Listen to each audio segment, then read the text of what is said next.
لیلۃ القدر میں وہی اسی طرح سے عبادت کریں جیسے نارملی آپ عبادت کرتے ہیں، نوافل پڑھیں، دعائیں مانگیں، اللہم انک عفو تحب العفو فاعف عنا، یہ دعا زیادہ سے زیادہ مانگیں، نبی صلی اللہ علیہ وسلم نے سکھائی ہے۔ تو یہ اسی طرح بس دعا، تلاوت، ذکر، استغفار، تسبیحات جیسے نارمل عبادت کا طریقہ ہے، لیلۃ القدر میں بھی اسی طرح عبادت کرنی چاہیے۔ کیا مختلف ملکوں میں شب قدر الگ الگ ہوتی ہے؟ لیلۃ القدر کی رات صرف ایک ہوتی ہے، جبکہ پاکستان اور سعودیہ میں ایک روزے کا فرق ہوتا ہے، تو راتیں بھی دونوں ملکوں میں مختلف رہتی ہیں۔ اس بارے میں وضاحت فرماتے ہیں عبد الباسط۔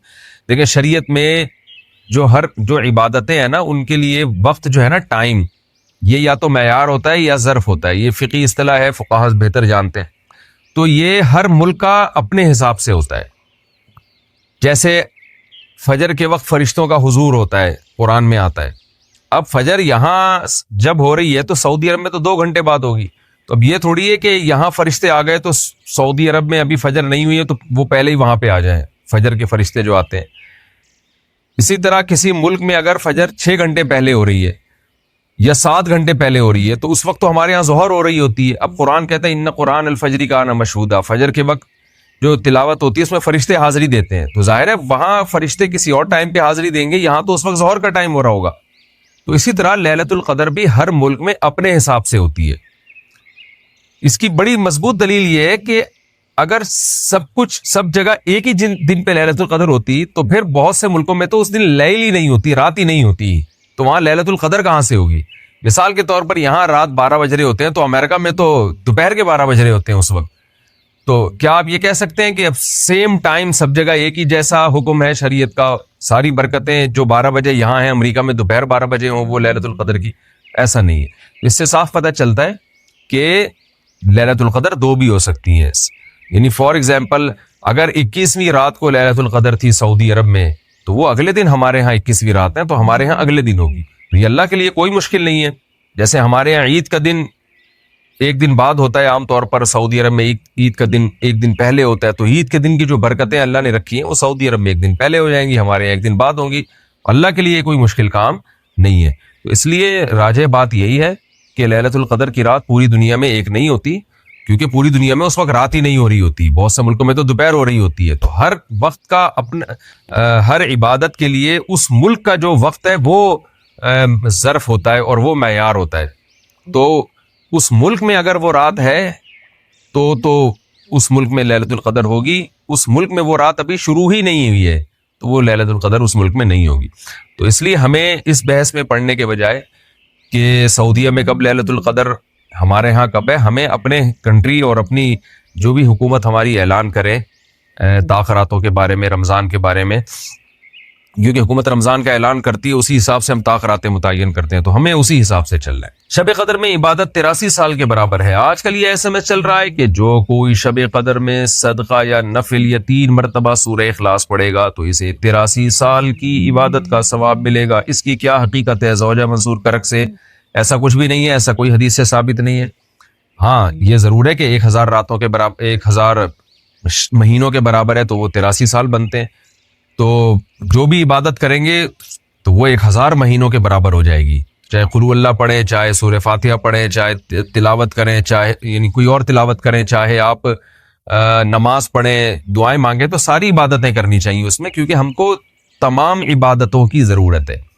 ہمیں نماز کی بھی ضرورت ہے، ہمیں دعاؤں کی بھی ضرورت ہے، ہمیں تلاوت کی بھی ضرورت ہے، ہمیں صدقات و خیرات کی بھی ضرورت ہے، اور ہمیں توبہ استغفار کی بھی ضرورت ہے۔ تو عبادت کی جتنی قسمیں لیلۃ القدر میں سب کی کوشش کرنی چاہیے۔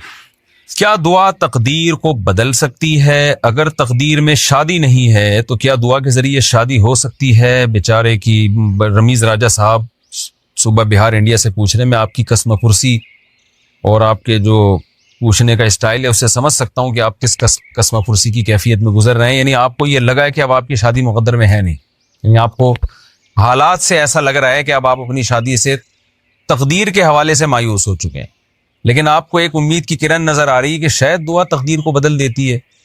تو شاید تقدیر میں تو یہی بظاہر لگ رہا ہے کہ شادی نہیں لکھی ہوئی میری، لیکن شاید دعا سے بدل جائے، تو اس لیے آپ نے پوچھا ہے کہ کیا تقدیر سے دعا، یعنی دعا جو ہے وہ تقدیر کو بدل دیتی ہے، یعنی دعا سے تقدیر بدل سکتی ہے کہ نہیں؟ تو جناب رمیز راجہ صاحب میں آپ سے یہ عرض کروں گا، آپ نے یہ فرض کیوں کر لیا کہ آپ کی تقدیر میں شادی نہیں ہے؟ بیسیوں جگہ سے آپ ریجیکٹ ہو گئے تو کہیں نہ کہیں انشاءاللہ ہاں ہو جائے گی. آپ یہ فرض کیوں کر رہے ہیں؟ دیکھیں اصولی طور پر تو مسئلہ یہ ہے کہ تقدیر کی دو قسمیں ہیں. ایک کہلاتی ہے تقدیر معلق، ایک کہلاتی ہے تقدیر مبرم. معلق کا معنی لٹکی ہوئی تقدیر. لٹکی ہوئی تقدیر یہ ہوتی ہے کہ اللہ تعالیٰ نے یہ بات لکھی ہوئی ہوتی ہے کہ رمیز راجہ کی شادی نہیں ہوگی. فار ایگزامپل، سچی مچی میں ایسا نہیں کہہ رہا میں، اللہ کرے آپ کی ہو جائے. فار ایگزامپل اللہ نے یہ بات لکھی ہوئی ہے کہ رمیز راجہ صاحب کی شادی نہیں ہوگی، لیکن ساتھ ہی اللہ نے یہ بھی لکھ دیا ہوتا ہے کہ اگر یہ گڑ گڑا کے دعا مانگے گا تو ہم اس کی دعا قبول کریں گے اور اس کی تقدیر بدل دیں گے اور اس کی ہو جائے گی شادی. جیسے سب کی ہو گئی ہے، مفتی صاحب کی ہو گئی جو مسئلہ بیان کر رہے ہیں، اور کیمرہ مین کی ہو گئی ہمارے، اور بہت سارے لوگوں کی ہو گئی، تو رمیز راجہ کی بھی ہو جائے گی انشاءاللہ. تو اللہ میاں نے تقدیر میں یہ لکھا ہوا ہوتا ہے کہ یہ اگر دعا مانگے گا تو ہو جائے گی، نہیں مانگے گا تو نہیں ہوگی. اس کو کہتے ہیں تقدیر معلق. اور ایک ہوتی ہے مبرم، جو پکی تقدیر ہے، جو اصل تقدیر ہے، جس کو حقیقی معنی میں تقدیر کہا جاتا ہے، جو اللہ کے علم کا نام ہے. اس میں اللہ کو پہلے سے معلوم ہوتا ہے کہ یہ دعا مانگے گا کہ نہیں مانگے گا، اس لیے اس میں اللہ نے یہ لکھا ہوا ہوتا ہے کہ اس کی شادی اس کی دعا پر موقوف ہے. دعا مانگے گا تو شادی ہو جائے گی، نہیں مانگے گا تو نہیں ہوگی، اور اللہ کو پہلے سے پتا ہے کہ مانگے گا کہ نہیں مانگے گا. اس لیے اللہ اس میں لکھا ہوا ہے چونکہ یہ مانگے گا رمیز راجہ، اور خاص طور پر یہ مسئلہ سننے کے بعد تو مانگے گا لازمی. آس پہ جب یہ مسئلہ ملے گا نا رمیز راجہ کو اگست میں، تو پھر تو رمیز راجہ لازمی مانگے گا. تو اللہ نے لکھا ہوا ہوتا ہے کہ رمیز راجہ صاحب گڑ گڑا کے اپنی شادی کے لیے دعا مانگیں گے، لہذا ان کی شادی ہوگی. تو یہ جو تقدیر ہے یہ دنیا کی کوئی طاقت نہیں بدل سکتی. اس میں دعا بھی اسی کا حصہ ہوتی ہے، یعنی دعا مانگنا بھی تقدیر میں لکھا ہوا ہے تو آپ مانگیں گے، نہیں لکھا ہوا تو نہیں مانگیں گے. اور چونکہ اللہ کو پتا ہے پہلے سے کہ آپ نے مانگنا ہے کہ نہیں مانگنا ہے، اس لیے اللہ نے لکھ دیا سب کچھ.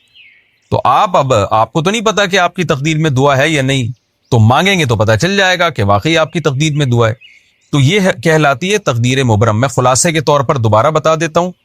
ایک تقدیر وہ ہوتی ہے جو معلق ہوتی ہے، لٹکی بھی تقدیر ہوتی ہے، وہ اسباب سے چینج ہو سکتی ہے، دعاؤں سے چینج ہو سکتی ہے. اور ایک تقدیر ہوتی ہے مبرم، اس میں اسباب بھی اسی کا حصہ ہوتے ہیں، دعا بھی اسی کا حصہ ہوتی ہے. اس میں اللہ نے لکھا ہوا ہوتا ہے کہ یہ کیونکہ دعا مانگے گا لہذا رمیز راجہ کی شادی ہوگی. اور اگر اس میں یہ لکھا ہوا ہے کہ رمیز راجہ دعا نہیں مانگے گا لہذا اس کی شادی نہیں ہوگی، تو آپ کی نہ شادی ہوگی نہ آپ کو دعا مانگنے کی توفیق ملے گی. تو یہ خوب سمجھ لیں اچھے طریقے سے.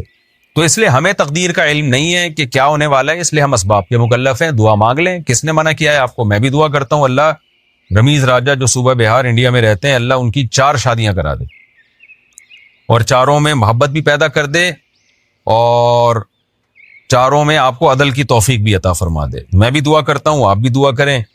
اللہ کیا کہہ رہے ہیں؟ مجھ سے مانگو اور میں جو مانگو گے میں وہ تمہیں دوں گا. بس یہ اللہ ٹھیک ہے، ہمیں تو نے بتا دیا کہ ہم مانگیں گے اور تو دے گا. ہمیں یہ بات پتہ چل گئی، اب ہماری مرضی، ہم جب چاہیں تو اس سے مانگے. ہمیں یہ سہولت کا پتہ چل گیا، اب ہماری مرضی، اب ہمارے کہتے ہیں اٹس اپ ٹو یو، کہتے ہیں نا یہ اب آپ کے اوپر ہے، آپ مانگیں یا نہیں مانگے. نہیں آگے اللہ نے بندوق نکال لی ہے ٹھیک ہے نا، بندوق نکال لی. اللہ کہتے ہیں ان الذین یستکبرون عن عبادتی، یاد رکھو مجھ سے مانگنے میں تکبر کیا. میں نے تو کہا ہے مانگو، اگر نہیں مانگا کبر سے کام لیا کہ نہیں جی ہم نہیں مانگ رہے، سیدخلون جہنم داخرین، ذلیل کر کے جہنم کی آگ میں پھینک دوں گا. اڑے بھائی اللہ تو ہمیں گفٹ دے رہا ہے دعا کا یا جرمانہ لگا رہا ہے؟ کیا کر رہا ہے؟ سمجھ میں آنے والی بات ہے؟ کوئی سمجھ میں آنے والی بات؟ بالکل سمجھ میں نہیں آ رہی ہے. یہی وجہ ہے کہ قرآن میں اور مقام پہ جب اللہ نے کہا نا میری یہ نعمتیں کھاؤ، تو پھر یہ نہیں کہا نہیں کھاؤ گے تو یوں کر دوں گا، یہ نہیں کہا. اللہ نے قرآن میں کہا کلو وشربو، کھاؤ اور پیو، حد سے تجاوز نہ کرو. یہ نہیں کہا اگر نہیں کھایا نا تو جہنم میں پھینک دوں گا. یہ کہا قرآن نے. کیا ہو گیا بھائی؟ اللہ نے کہا فن کے ہو نکاح کرو، یہ نہیں کہا نہیں کیا نا جہنم میں پھینک دوں گا میں، بشرطے کہ گناہ سے بچے انسان. گناہ کرو گے پھر تو جاؤ گے جہنم. لیکن جو بھی اللہ نے نعمتیں دی ہیں ان کو بندوق کی نوک سے نہیں اللہ نے کہا، کیونکہ وہ نعمت پھر نعمت رہتی نہیں ہے، وہ نعمت تھوڑی رہتی ہے پھر وہ. لیکن یہاں اللہ کیا کہہ رہے ہیں؟ مجھ سے مانگو میں تمہیں دوں گا. ہم خوش ہو گئے، زبردست اللہ کی طرف سے انعام مل گیا. ٹھیک ہے جب سہولت سے ٹائم ملے گا تو مانگ لیں گے، موڈ ہوگا. اور نہیں بھی مانگا تو اللہ نے بس ایک آپشن دیا ہے کہ مانگو گے تو ملے گا. لیکن اللہ نے کیا کیا, انداز دیکھو, کہا کہ اگر نہیں مانگ تو جہنم میں ذلیل کر کے داخل کر دوں گا. سوال پیدا ہوتا ہے, اللہ یہ تو گفٹ دے رہا ہے یا ہمیں ڈرا رہا ہے, آزمائش میں ڈال رہا ہے؟ اللہ کہتے ہیں گفٹ بھی دے رہا ہوں لیکن یہ بہت بڑی آزمائش بھی ہے. کیونکہ اگر کوئی بہت بڑا سیٹ آپ کو ایک خالی چیک دے اور کہے اس پہ پیسے لکھو اور سائن کر دو, اور آپ اس چیک کو اٹھا کے اس کے سامنے ڈسٹ بن میں ڈال دو, اس کا مطلب آپ یہ نہیں ہے کہ آپ کو پیسوں کی ضرورت نہیں ہے, آپ کا سیٹ کے بارے میں خیال ہے کہ اس نے جھوٹا چیک دیا ہے, یہ جھوٹ بول رہا ہے, ورنہ کبھی آپ اس کو ڈسٹ بن میں اٹھا کے نہیں پھینکتے. بہت مشکل ہے بات سمجھانا, بہت مشکل. آپ غریب ہیں, کھانے کو روٹی نہیں ہے, ایک سیٹ نے آ کے آپ کو ایک سونے کی ڈلی پکڑا دی, کہا لے موج کر, یہ کروڑوں روپے کی ہے, آپ نے اٹھا کے اس کو آپ نے کہا آپ نے اچھی آفر کی مجھے, بہت اچھا تحفہ ہے, بہت خوشی ہوئی, اب آپ جا سکتے ہیں. بیگم سے کہا اس کو کچرے میں پھینک دو. سیٹ کو پتا چلے گا نا تو وہ کہے گا بیٹا تو اتنا بڑا سیٹ تو ہے نہیں کہ تجھے اس کی ضرورت نہ ہو, یہ تو میں جانتا ہوں, کھانے کو تیرے پاس روٹی نہیں ہے, یہ جو تو نے اس کو ڈسٹ بن میں پھینکا ہے نا, یہ اس کی علامت ہے تو مجھے جھوٹا سمجھتا ہے کہ میں نے تجھے جو سونے کی ڈلی دی ہے وہ سونے کی نہیں ہے, اس پہ سونے کا پانی چڑھا ہوا ہے. یہ کس کے جھوٹ بولنے, یہ اصل میں تم میرے اوپر الزام لگا رہے. اللہ کہتے ہیں مانگو. اللہ کو پتا ہے کہ ہم سب محتاج ہیں, ہمارے درجنوں مسائل ہیں, ایسا دنیا میں کوئی نہیں ہے جس کے سارے مسئلے حل ہو گئے. مسئلہ حل ہوتا ہے تو 20 مسئلے پیدا کر کے حل ہوتا ہے وہ. اب دیکھو کتنے مسائل ہیں, کسی کوئی بے روزگار ہے, پیسے نہیں ہیں, پیسے آ گئے تو خطرات بڑھ گئے, ڈکیتی کا خطرہ, پیسے آ گئے تو 10 مسائل کھڑے ہو گئے, اور کوئی مسئلہ کھڑا ہو گیا, گردے کا مسئلہ ٹھیک ہوا, ہارٹ کا پیشنٹ بن گیا, اور 20 قسم کے مسائل ہیں نا. سب کچھ ٹھیک ہے تو پھر بھی سکون نہیں ہے زندگی میں, نیند نہیں آ رہی, نیند کی گولیاں کھا کے سو رہے ہیں. دنیا میں ٹینشن لیس آدمی کوئی بھی نہیں ہے. اب اللہ نے کہا مانگو. اب ہمیں اللہ نے بلینک چیک دے دیا ہے کہ جو لکھو گے میں دے دوں گا تمہیں. آپ نے اللہ کی اس آپشن کو, اللہ کی اس نعمت کو اٹھا کے ڈسٹ بن میں پھینک دیا. آپ ہر ایک کے در پہ جا کے اپنی حاجتیں بیان کرتے ہو, کبھی تھانے میں پہنچے ہوئے ہوتے ہو, کبھی ڈی سی آفس پہنچے ہوئے ہوتے ہو, کبھی ڈی ایس پی کے پاس پہنچے ہوئے ہوتے ہو, کبھی وزیر اعظم سے رابطے کی کوشش میں, کبھی مسجد کے امام سے آ کے کہہ رہے ہوتے چڑیل آ گئی ہے, کوئی دم درود کر کے اس کو بھگا دو گھر سے. 10 قسم کے, لیکن اللہ کا دروازہ کھٹکھٹانے کے لیے تیار نہیں ہو تو یہ اس کی علامت نہیں ہے کہ آپ کے مسائل حل ہو گئے, یہ اس کی علامت ہے کہ آپ نے اللہ کی آفر کو ہلکا سمجھا ہے, اللہ کو معاذ اللہ آپ نے جھوٹا سمجھا ہے, اللہ کو معاذ اللہ آپ نے اس کے بیان کو سیاسی بیان سمجھا ہے. لیکن جو ایمان والے لوگ ہیں وہ اللہ کی اس آفر سے فائدہ اٹھاتے ہیں. کتابوں میں لکھا ہے کہ یعقوب علیہ السلام کے بیٹے جب ان سے بچھڑے تھے, اتنی اللہ سے دعائیں مانگی کہ ان کے گھٹنے سجدے میں گر گر کے دعائیں مانگ مانگ کے ان کے گھٹنوں اور بازوؤں پہ نشان پڑ گئے تھے. وہ انبیاء بہت دعائیں مانگتے ہیں, ہر بات میں دعا, ہر بات میں دعا. قرآن کہتا ہے مجاہدین جو میدان جنگ میں لڑائی کے لیے اترتے ہیں وہ کیا دعا مانگتے تھے؟ ربنا افرغ علینا صبرا وثبت اقدامنا, اے اللہ ہمارے اوپر صبر کو انڈیل دے, ہمارے قدموں کو مضبوطی سے جما دے اور ہمیں ان دشمنوں پر فتح دے. تمام اسباب وسائل کے ساتھ اترے ہیں مگر دعائیں کس سے مانگ رہے ہیں؟ اللہ سے. بدر میں دیکھو اللہ نے ہمارے نبی سے وعدہ کیا تھا مدد کروں گا, لیکن صحابہ کہتے ہیں نبی پوری رات مصلے پہ سجدے میں روتے رہے ہیں, اللہ سے مدد کی دعائیں مانگتے رہے ہیں, حالانکہ اللہ نے تو مدد کا وعدہ کیا ہے, پھر بھی مانگ رہے ہیں. اے اللہ اگر یہ 313 شہید ہو گئے تو تیری دنیا میں عبادت کرنے والا کوئی بھی نہیں ہوگا. اللہ کو واسطے بھی دے رہے ہیں. جہاں پیغمبروں کے ساتھ کوئی زکریا علیہ السلام کی اولاد نہیں, اللہ سے اولاد مانگ رہے, پوری زندگی اسی میں گزر گئی, بڑھاپے میں جا کے اولاد ملی ہے. تو سارے پیغمبروں کا اللہ نے یہی تذکرہ کیا, ہر بات میں دعا. سلیمان علیہ السلام جو حاجت پوری ہو رہی ہے فوراً کیا کر رہے ہیں؟ اللہ سے دعا. ایوب علیہ السلام پریشانیوں میں, زندگی ٹینشنوں میں, بیماریوں میں, قرآن کہتا ہے اللہ سے ہاتھ اٹھا کے دعائیں مانگتے تھے. انی مسنی الضر, اے اللہ بہت پریشانی میں ہوں. انت ارحم الراحمین, تو سب سے زیادہ رحم کرنے والا. پیغمبروں کو اس سے غرض نہیں ہوتا, اس سے غرض نہیں ہوتی کہ دعا قبول ہو رہی ہے یا نہیں ہو رہی, وہ کہتے ہیں ہم مانگتے رہیں بس, ہمارا کام کیا ہے. اور یاد رکھو جب قبول نہ ہو رہی ہو نا پھر مانگنے کا مزہ ہے. مزہ کب ہے؟ آپ کے کیسی الٹی الٹی باتیں کرنے کے لیے مصطفیٰ نے بلایا ہوا ہے. قبول نہ ہو رہی ہو نا تو پھر ہے مانگنا, تبھی تو یہ اس کی علامت ہے کہ آپ کا اللہ پہ ایمان ہے, اور وہی قبول ہوتی ہے. بعض دفعہ آپ اللہ سے جو چیز مانگتے ہیں اللہ وہ نہیں دیتا, اس کا آلٹرنیٹ دے دیتا ہے. ایک صاحب کا فون آیا, مجھے کسی سے عشق ہوا ہے اور میں دعائیں مانگ مانگ کے تھک گیا, پھر بھی نہیں ہو رہی شادی. آج کل تو لڑکوں کے یہی مسائل ہے, مانگ مانگ کے دعائیں تھک گیا. تو آپ کہتے ہیں دعائیں قبول ہوتی ہیں, میں تو پھر اس پہ اور تڑکا لگا دیتا ہوں.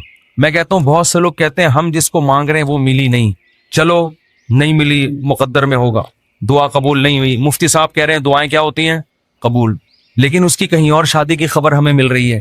تو اللہ اگر دعا قبول نہیں کرتا تو کم از کم ایسا تو نہ کرے نا کہ اس کی کہیں شادی ہو رہی ہے اور ہمیں اطلاع مل رہی ہے. خوشی خوشی لوگ بتا رہے ہیں تمہیں پتا ہے اس کی شادی ہو گئی, چلو یہاں تک بھی بات سمجھ میں آتی ہے. اس کے بچہ ہوا, ہمیں اطلاع دی جا رہی ہے, ارے تمہیں خوشخبری سنائے وسیم بھائی, کوئی وسیم بیٹھے ہو تو معذرت, تمہیں پتا ہے وہ جو تمہاری کلاس فیلو تھی اس کی ایک جگہ شادی ہو گئی تھی, اس کے ماشاءاللہ آج بیٹا پیدا ہوا ہے. اور انسان تبتا یار ہم نے تو لیلۃ القدر میں دعائیں مانگی تھی ہمیں مل جائے, اور ادھر بھی چلے بھی وہاں گئی اور اس کے بچہ بھی پیدا ہو گیا. اور تباہی اس وقت آتی ہے جب وہ بچہ سمجھدار ہو کے آپ کو ماموں کہنا شروع کر. حقیقت بات جب آپ ان کے گھر جائیں ملنے کے لیے اور وہ آپ کی پرانی گرل فرینڈ بچے کو تعارف کروا رہی ہے, تمہارے ماموں لگتے ہیں یہ رشتے میں, حقیقی تو نہیں ہے لیکن رشتے میں کیا لگتے ہیں, ماموں. تو آپ کہو گے یار یہ دعائیں قبول ہو رہی ہیں یا کیا ہو رہی ہے, تو اس طرح بھی ہوتی ہیں. تو ایسے لوگوں کو میں کہتا ہوں کہ جو یہ مایوس ہوتے ہیں نا, یہ قبول تو نہیں ہو رہی. او بھائی تو دنیا میں ایک ہی عورت پیدا ہوئی ہے کیا؟ اللہ کے علم میں یہ بات تھی کہ وہ تیرے لیے نقصان دہ تھی, ہر چیز تمہارے لیے نہیں ہے. قرآن کیا کہتے ہیں, آسان تکرہوا شیئن, بہت سی چیزوں کو تم پسند نہیں کرتے لیکن اللہ نے اس میں خیر رکھی ہوتی ہے. بہت سی چیزوں کو تم پسند کرتے ہو, اللہ نے اس میں تمہارے لیے خیر نہیں رکھی ہوتی. واللہ یعلم, اللہ کہتے ہیں مجھے پتا ہے, وانتم لا تعلمون, تم جاہل ہو, تم نہیں جانتے. اللہ سے آگے نکلنے کی کوشش مت کرو. سورہ کہف میں واقعہ نہیں ہے کیا کہ حضرت خضر علیہ السلام نے ایک نوجوان بچے کو قتل کر دیا تھا. موسیٰ علیہ السلام نے پوچھا کیوں مارا, ان میں ماں باپ کا کیا قصور تھا؟ فرمایا یہ بچہ بڑا ہو کر ماں باپ کا باغی بنتا, اس لیے اللہ نے اٹھا لیا اس کو, اور نیک والدین تھے, اللہ ان کو دوسری اولاد دے گا. اب وہ والدین تو رو رہے ہوں گے, ہائے ہمارا بچہ اللہ نے چھین لیا ہم سے. بھئی اللہ کے علم میں یہ بات ہے کہ اس کے کا نعم البدل اللہ تمہیں عطا کرے گا, اور وہ ایسا ہوگا جو تمہاری خدمت کرے گا. تو ہمیں نہیں پتا, کچھوں کے اولاد نہیں ہوتی, وہ پریشان ہے, ہو کیوں نہیں رہی, اسی میں خیر ہے. کیا بھروسہ کوئی اولاد ہو اور وہ آپ ہی کا سر بجانا شروع کر دے. وہ آپ جو جیسا چل رہا ہے اللہ سے اچھی امید رکھو, اے اللہ میرے ساتھ یہی ٹھیک, سر پہ بال اگائے ٹھیک ہیں, نہیں یوں بولا کرو مجھ پہ ٹنڈ سوٹ کرتی ہے اس لیے اللہ مجھے بال نہیں دے رہا. بہت سے لوگوں کے مسئلے بال ہی نہیں اگ رہے, مالشیں کر کر کے, زیتون کی مالشیں, یہ آملہ کھا لیا انہوں نے, لگانے کے بجائے نا کھانا شروع کر دیا انہوں نے, نہیں اگ رہے ہیں. ایسے لوگ ایسے گنجے دنیا میں موجود ہیں. مجھ سے آگے پوچھ رہے ہوتے ہیں آپ نے کیا کیا ہے جو آپ کے بال اگائے؟ تو بھائی ہر ایک کے نہیں اگیں گے, یہ آزمائش ہے اللہ کی طرف سے. تو اسی میں صبر کرو یار, مر کے کیا ہو جائیں گے, ختم. اسی میں اس پہ روٹیاں پکاؤ. جب ایک بڑا سر ہو نا اور بڑی خوبصورت سی ٹنڈ ہو تو میرا تو دل کرتا ہے اس کو دھوپ میں گرم کر کے اس پہ چپاتیاں, مزہ آتا ہے. سر بھی بڑا ہو اور تمیز سے بنا ہوا, تو ایک دم ایک ایسا فیل سا ہوتا ہے. خیر یہ تو مزہ, اس پہ ایڈریس لکھ لو, کبھی گم نہیں ہو گئے آپ. تو اگر اللہ نے ٹنڈ دی ہے, بہت سے کام اس ٹنڈ سے لیے جا سکتے, ایڈریس لکھ دو اس پہ, تو اس کا فائدہ یہ ہوگا کہ کبھی بھی گم نہیں ہو. خیر یہ تو میں مذاق کر رہا ہوں, لیکن اللہ نے جو آزمائش مقدر کی ہے, کیا کرو بھائی, صبر. خواتین پریشان ہوتی ہیں, بچے مر جاتے ہیں بعض دفعہ بچپن میں. نبی نے کیا فرمایا, جس عورت کا بچپن میں بچہ مر گیا اور اس نے صبر کیا, میں اس کے لیے جنت کی ضمانت لیتا ہوں. بے صبرے لوگ اللہ کو پسند نہیں ہے. ہم نے اپنے بچپن میں ایسی عورتیں بھی دیکھی ہیں, جوان بیٹا مر گیا, آنسو نکل رہے ہیں ان کے, میں نے خود اپنی آنکھوں سے دیکھا, آنسو نکل رہے ہیں ماں کے, لیکن اللہ سے کہہ رہی ہے اے اللہ یہ آنسو میرے اختیار میں نہیں ہے اس لیے رو رہی ہوں, کہیں تو مجھے بے صبرے لوگوں میں شامل نہ کر لینا. میں نے ایسی عورتیں دیکھی ہیں بچپن میں, جوان بیٹا مرا ہوا ہے اور ماں رو کے کیا کہہ رہی ہے, اللہ یہ میرے اختیار میں نہیں ہے اس لیے رو رہی ہوں. دیکھو ایسی عورتیں ہوا کرتی تھیں. اب تو چیخنا, چلانا, واویلا کرنا, شور شرابہ, گھروں میں چیزیں اٹھا اٹھا کے پھینکنا, اس کو سمجھتے ہیں بڑا نیک آدمی ہے یہ. تو صبر کرنے والے پسند ہیں. مانگتے رہو مانگتے رہو مانگتے رہو, اس چکر میں مت پڑو کہ کون سی قبول ہو رہی ہے کون سی نہیں ہو رہی، ہر چیز اللہ سے مانگے. نبی نے فرمایا جوتے کا تسمہ بھی ٹوٹ جائے تو کس سے مانگو؟ اللہ سے. اس کا مفہوم پتہ ہے کیا ہے؟ مطلب یہ کہ لوگوں سے مت مانگو، لوگوں سے مت مانگو. ہر حاجت کس کے سامنے پیش کرنی ہے؟ اللہ سے. پھر قبول ہو جائے ٹھیک ہے، نہیں ہے تو زیادہ ٹھیک ہے. اور میں نے تو اپنی زندگی میں دیکھا ہے بھائی کہ انسان حقیقت میں اللہ سے گڑ گڑا کے مانگتا ہے نا، دعا قبول ہوتے ہوئے نظر آتی ہے اسے. دیکھو دعا کی حیثیت کیا ہے کہ آپ نے اللہ کے دفتر میں اپنی فائل جمع کرا دی، تسلی ہو گئی، آپ کا کام اب ہو جائے گا، اب آپ ٹینشن نہ لیں. لوگ کہتے ہیں نا گورنمنٹ کے ادارے میں بھائی ہم نے فائل جمع کرا دی ہے، اب ہمارے بس میں جو تھا وہ ہو گیا، اب یہ پروسیس سے گزرے گی. جو بھی آپ کا پلاٹ آپ کے نام ہونا ہے، گاڑی آپ کے نام ہونی ہے، گھر پہ آپ کو میسج آ جائے گا. تمیز سے بیٹھ جاؤ، بار بار جا کے وہاں پوچھتے نہیں رہو فون کر کے سر میرا کام ہو گیا، سر میرا کام ہو گیا. بھائی فائل پیشنٹ آپ ہاسپٹل میں، اچھے ہاسپٹل میں اگر آپ داخل کرا دیتے ہو، آپ کہتے ہو وہ بندہ سیو ہے، اب یہ ڈاکٹروں کے حوالے میں نے کر دیا، اب آپ تسلی سے. تو جب آپ دنیا میں تسلی کر لیتے ہو یار پیشنٹ ڈاکٹروں کے حوالے کر دیا، فائل گورنمنٹ کے دفتر میں جمع کرا دی ہے، تو اللہ کے ہاں دعا مانگ کے بھی مسلمان کو تسلی ہوتی ہے. میں نے اپنا دکھڑا کس کے سامنے رکھ دیا ہے؟ اللہ کے. اب اس کی مرضی ہے، وہ کرے ٹھیک ہے، نہیں کرے تو بھی ٹھیک. اب میرے لیے جو فیصلہ ہوگا وہ بہتر ہوگا، لیکن اللہ آزماتا ہے. ایک حدیث بیان کر کے بس بیان کو ختم کرتا ہوں.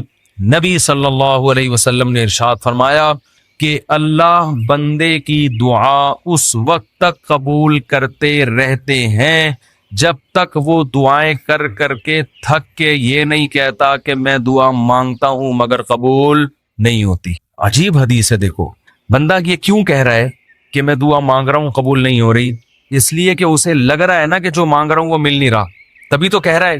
لیکن نبی کہتے ہیں جب تک یہ الفاظ نہیں کہتے نا، اس سے پہلے ساری قبول ہو رہی تھی، ساری قبول ہو رہی تھی. جب یہ کہا تو اب اللہ قبول کرنا بند. تو اس سے صاف پتہ چل گیا کہ آپ کو جو لگتا ہے نا کہ قبول نہیں ہو رہی، وہ بھی حقیقت میں ہو رہی ہیں، وہ ہو رہی ہیں قبول. آپ یہ ہم بیوقوف ہے جو ہم سمجھ رہے کہ نہیں ہو رہی. کس طرح سے ہو رہی ہیں یہ کس پہ چھوڑ دو؟ اللہ. تو اپنے گھروں میں دعاؤں کا معمول بنائیں. اگر اس رمضان میں ہم صرف دعا کرنا ہی سیکھ لیں تو میں سمجھتا ہوں کہ یہ رمضان ہمیں بہت کچھ دے کر جا رہے. اور حضرت حکیم الامہ فرمایا کرتے تھے جن کو گناہوں کی عادت نہیں چھوٹ رہی نا، تو وہ بھی اللہ سے دعاؤں میں مانگ لیا کریں کہ اللہ مجھے یہ عادت چھڑوا دے. تعلق ختم نہ کریں اللہ سے، لنک ختم نہ. اللہ کو وہ لوگ پسند نہیں ہیں جو اللہ سے تعلق ختم کر دیں. لنگڑا لولا تعلق ہو، گناہوں کے بعد توبہ والا تعلق رکھو، لیکن رکھو، تعلق ختم نہیں ہونا چاہیے.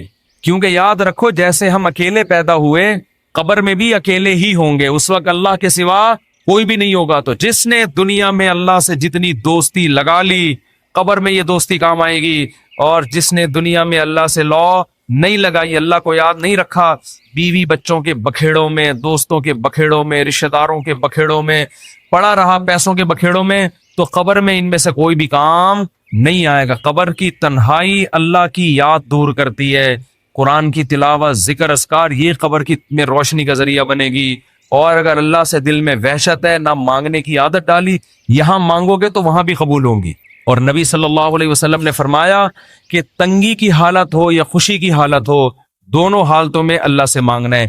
پریشانیوں میں اللہ سب کو یاد آتا ہے، خوشیوں میں اللہ یاد آنا مشکل. جب پریشانی ہوتی ہے ابھی تو ہندو بھی اللہ سے دعائیں مانگ رہے ہیں.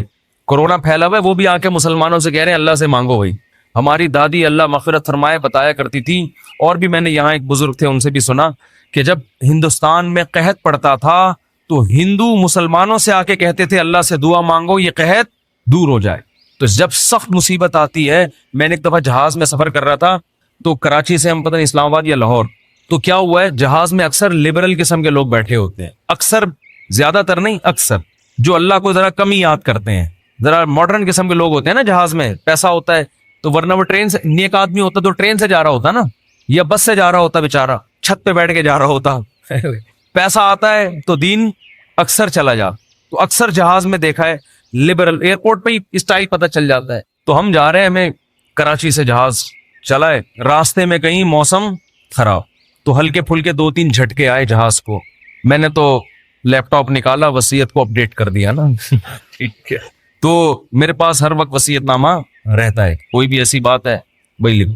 اپڈیٹ کیا یا کرنے کا ارادہ کیا، ابھی پوری بات مجھے یاد نہیں ہے، لیکن میں اکثر ایسا کر دیتا ہوں کہ جب کوئی ایسا خطرہ ہوتا ہے فون پہ بتا دیتا ہوں. جہاز میں تو فون کر نہیں سکتے. ایک دفعہ ہم مکہ سے مدینہ جا رہے تھے، عربی ڈرائیور تھا، اس نے جو بھگائی ہے گاڑی، ٹیکسی لی تھی کرائے پر، تو میں نے گھر باقاعدہ فون کر کے 2-3 وصیت نامے اسی وقت لکھوائے. میں نے کہا مجھے یقین نہیں ہے کہ میں مدینہ پہنچ پاؤں گا. اس نے نمبر پلیٹ پہ کالا کپڑا لگا دیا تاکہ کیمرے میں، اور وہ جو بھگائی ہے اس نے، اور وہ جو راستے میں روکنے کے لیے آ رہی ہوتی ہے ان کو بھی اڑاتا ہوا نکل گیا. وہ جب نمبر ہی ٹریس نہیں ہو رہا اس کا، تو ایسے بھی ہوتا ہے بعض دفعہ. تو جہاز میں پہلا جھٹکا آیا. کوئی بھی اللہ کو یاد نہیں کر رہا. ارے ایئر ہوسٹس نے بتایا کوئی نارمل تھوڑا سا سیٹ بیلٹ باندھ لیں، وہ جو ٹھش پش اس نے کرنی تھی کر دی. 2-3 دفعہ ٹھش پش کر کے وہ نکل گئی. آگے گئے ہیں تھوڑا اور، پھر اور او بھائی، پھر جو جہاز نے ہچکولے کھانا شروع کیے، اب طبیعتیں خراب ہونا، وہ جو اوپر سے چیزیں گرنا شروع ہو گئی نا. مجھے جنید جمشید یاد آیا. میں نے کہا اللہ بچا لے تو زیادہ خوشی ہوگی، بچ جائیں تو باقی تیرے ہاتھ میں. مانگنی تو اللہ سے عافیت چاہیے نا، اللہ زندگی دیتے، ہم تو محتاج ہے نا. اللہ کے سامنے فنٹر گیری چھینی، اللہ تیری مرضی، مارنا ہے مارتے، میں موت سے تھوڑی ڈرتا ہوں. یہ بھی بعض لوگ کر رہے ہوتے، میں موت سے ڈرتا ورتا نہیں ہوں. یہ نہیں اللہ کو پسند ہے. اللہ پیسہ دینا ہے دے، نہیں دینا نہیں دے. ہمارے نبی کے گھر میں 40 دن چولہا نہیں جلتا تھا، میرے گھر میں اگر 80 دن نہ جلے تو کیا ہو گیا. اللہ کو تو محتاج ہی پسند ہے بھائی. گڑ گڑاؤ، مانگو اس سے. تو میں نے بھی دعا مانگی، اللہ اس مصیبت سے ہمیں نجات دیتے. لیکن ویسے ایک آپ کو بات بتاؤں، جہاز کی موت ہوتی بہت آسان ہے، اس میں زیادہ ٹینشن لینے کی ضرورت نہیں ہے. کیونکہ ٹرین سے آدمی ٹکراتا ہے نا، پتہ نہیں کون سی کدھر سے جا کے کٹے، کون سا سر پچ کے. بس میں جائے ٹانگ پھنس گئی کھڑکی میں، بہت بھیانک موت ہے. جہاز میں ایسی موت ہوتی، میں نے تو جہازوں کے انجینئروں سے بھی دوستی ہے، پائلٹوں سے بھی. وہ کہتے ہیں جہاز میں آپ بیٹھے ہوئے ہیں، فوراً پہنچ گئے دوسرے جہان میں. وہ جو تھوڑی میں تھوڑا ہل رہا ہے اس کا تو خطرہ ہوتا ہے کہ یہ ہو کیا رہا ہے ہمارے ساتھ. لیکن جب ٹکراتا ہے نا، اللہ نہ کرے تو، یا جیسے ہی اس کی سپیڈ کم ہوئی یا کسی سے ٹکرایا، تو ہماری کھوپڑی ہمارے تن سے فوراً سے پہلے جیسے سر قلم کر دیا کسی کا، تو ایک دم مر جاتا ہے. اس لیے زیادہ ٹینشن نہ لیا کر. تو اب وہ جب ہلنا شروع ہوا تو شروع میں تو لوگ انجوائے کر رہے ہیں بھائی، کوئی اخبار پڑھ رہا ہے، کوئی کیا کر رہا ہے، کوئی ویڈیو گیم کھیل رہا ہے، کوئی فلم دیکھ رہا ہے، جو بھی موبائل پہ لگے ہوئے ہیں. جب زیادہ ہلنا شروع ہوا ہے نا تو اللہ اللہ کی آوازیں آنا. میں نے کہا اب دیکھو یہ انسان کتنا نالائق. اللہ نے اتنے جھٹکے دیے، اب بول اللہ نہیں، ابھی تک نہیں.